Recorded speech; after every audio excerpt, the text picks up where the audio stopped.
Hello everyone and welcome to sleepy classes.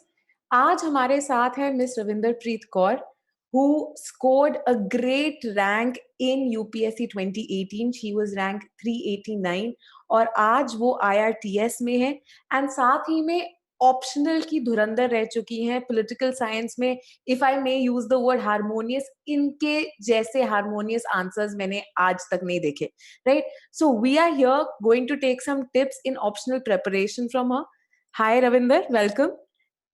Hi Prerna, thank you. That was a very glowing introduction. You deserve all of it and more. And firstly, because I've known you a little bit, the fact that you had your master's in political science, you've done your LLB as well, how helpful were they in your preparation for the political science optional? Okay, so I'll give a very frank answer to that. The LLB was an afterthought. I'll start with the LLB because I wasn't able to clear my prelims 3 times, and I wanted something else in my kitty, so as to diversify my options for a career.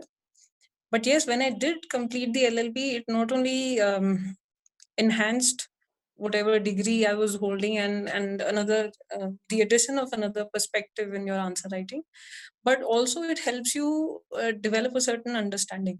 And but let us say in the interview or in mains, you start thinking along certain lines. So you have to restrict yourself as well as apply yourself with respect to law. Now, when we come to pol science, when I joined my BA, my honor subject was geography, and the other subjects were political science and economics. And the time I started preparing, there used to be 2 optionals. So geography was one option for me, and the other one was political science. And so the natural thing for me to do was to choose to do an MA in political science. BA, whatever we studied in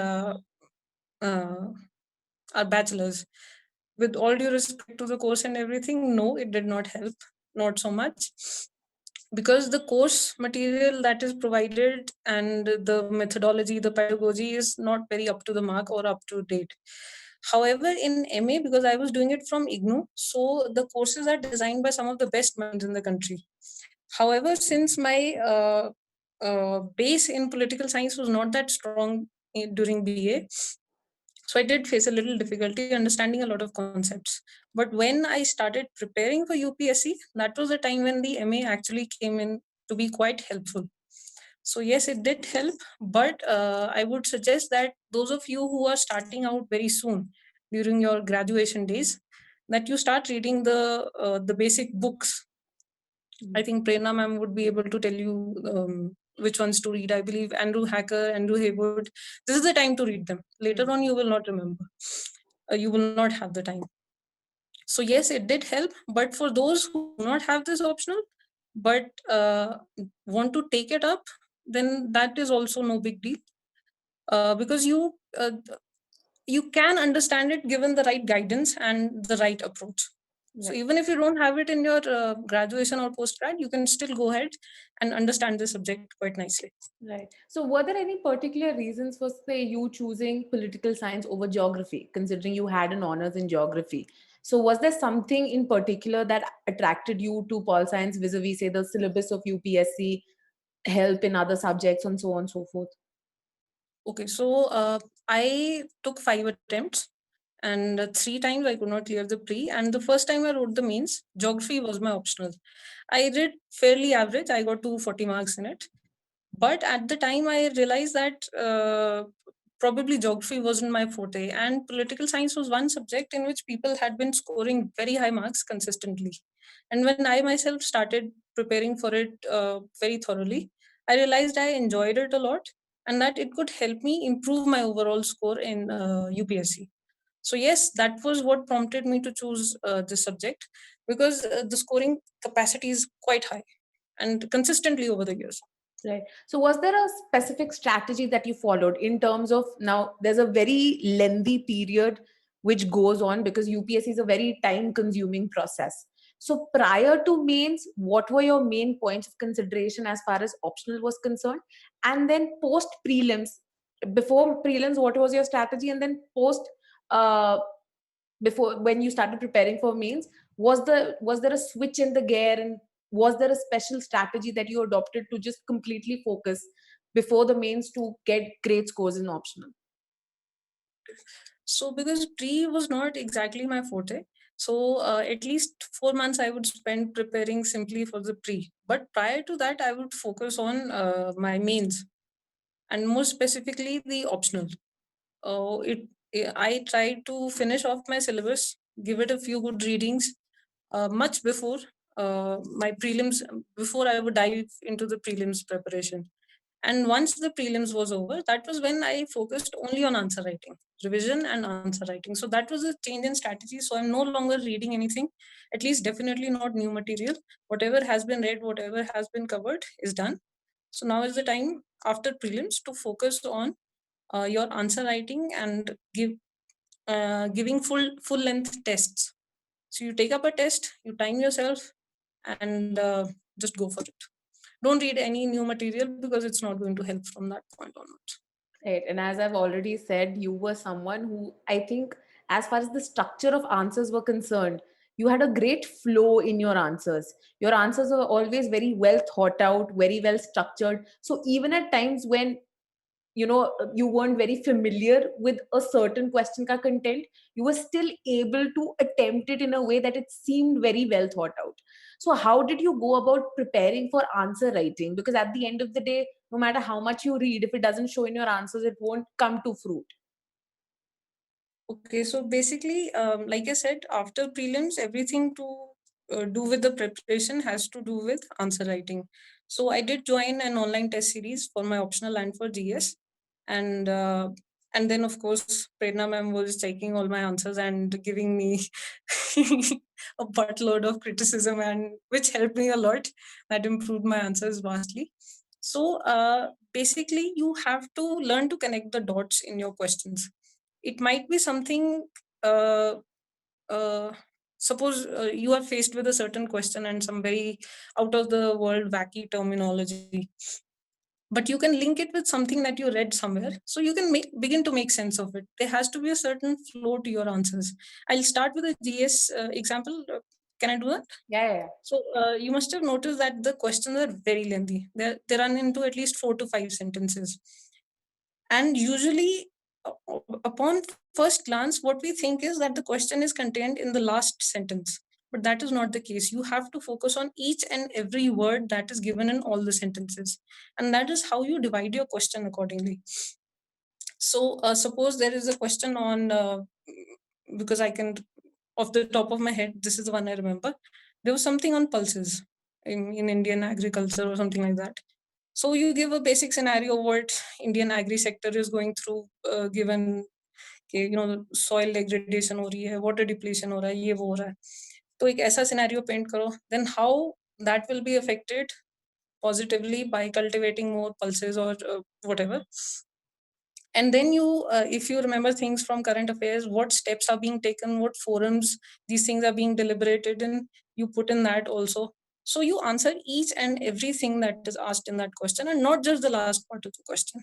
And the best way to do that is to use flowcharts. So if you start writing full sentences, you will very soon run out of time. You don't have to write a full sentence. You just make a flowchart. Okay, these are the reasons, you list them out. This is soil, this is water, this is atmosphere, this is economic, this is agricultural, something like that. And in pol science, initially, as advised by Shubhra Ranjan ma'am, she said do not draw any flowcharts or anything. Just write complete sentences. And that is what I did in my mains. But then post joining my service, I came across a lot of other aspirants and people who had cleared the exam, and a few of them who had scored very high said the flow charts and structured answers work very well in the optional as well. These are people with pol science optional, so I think this is a strategy that will work in there as well. Right. So as long as you're hitting the question right, no matter Yes. what method you use, at the end of the day, you should just be able to answer the question well. Now, there is another thing that a lot of people, a problem that they face is with regard to thinkers बहुत हैं, theory बहुत है, political science में ऐसी चीजें बहुत होती है. And then there's a lot of diversity also in the paper. thought and theory, say IGP jao, फिर comparative IR, फिर IFP. So how were you able to interlink these things? How important do you think is interlinkage के different parts में? अगर आप for example अगर IR कर रहे हो तो वहाँ पे thought and theory का आ गया, IFP कर रहे हो तो थोड़ा सा Indian political thought से आ गया. So how did you go about this, and were you able to quickly revise thinkers and code them properly and so on and so forth? So, like you said, interlinking is very important. You might think that this particular statement or something belongs to a thinker, but if you can use it somewhere, anywhere, do use it. But then the sticky point is to remember it in the end, and especially remember it when you are writing those answers.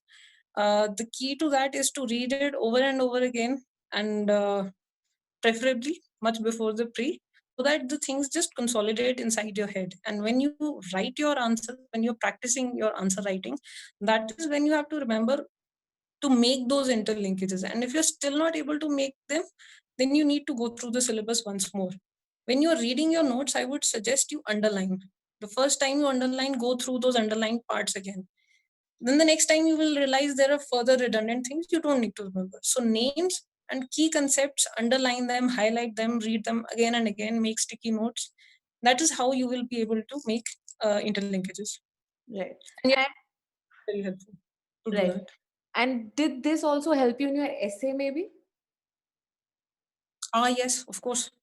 The essay is one thing where you can write your heart out, but you have to restrict yourself and make it a very, very structured essay. So my entire essay preparation was done with Prerna and Pulkit. And I remember I wrote very negatively bombastic essays in the beginning, which earned me a lot of, No, okay, but let's not say it. I wrote very bad essays in the beginning. But over time, I realized they were more like GS answers, a lot lengthier, but equally structured. And given the amount of space that they provide you, you can organize yourself much better in an essay. But then again, practice is the key, and you need somebody to check them and to criticize you at the right point of time so that you don't keep making the same mistake again and again. right. I think those were some really golden words for aspirants. And I believe we've seen you flourish and we've seen you grow, and we've, no matter whatever criticism we might have given, we were forced to give criticism and we had to look for points. Sometimes it becomes very easy. That criticism has brought me where I am today. So I'm very thankful for it. And I don't think I would have reached where I am without it. And last thing, again, at the cost of repetition, I'll say it. More important than knowledge is structuring your answers and your essays. Because you might have a very limited cache from which to draw your answers, but if you're able to put it across even in your own words, that is much more helpful and in a structured manner. An examiner has to check hundreds of copies every day, so he should be able to see something different in yours. I think that is what worked for me. So Right. Thank you so much, Ravinder. Thank you so much. Those were, I think, some great advices, and I hope people actually follow them and score great marks and follow in your footsteps and become brilliant officers. We really need them, people like you. And I think you guys will do wonders. Right. Thank you again so much for sparing time for us and having this thank you, conversation. Prerna. I don't deserve all that praise. And just a small correction, my rank was 398. I forgot to add it in the beginning. So, okay, cheers and all the best to everyone. Thank And you've got a nice mentor, a very perfect mentor, in fact, in the form of Prerna.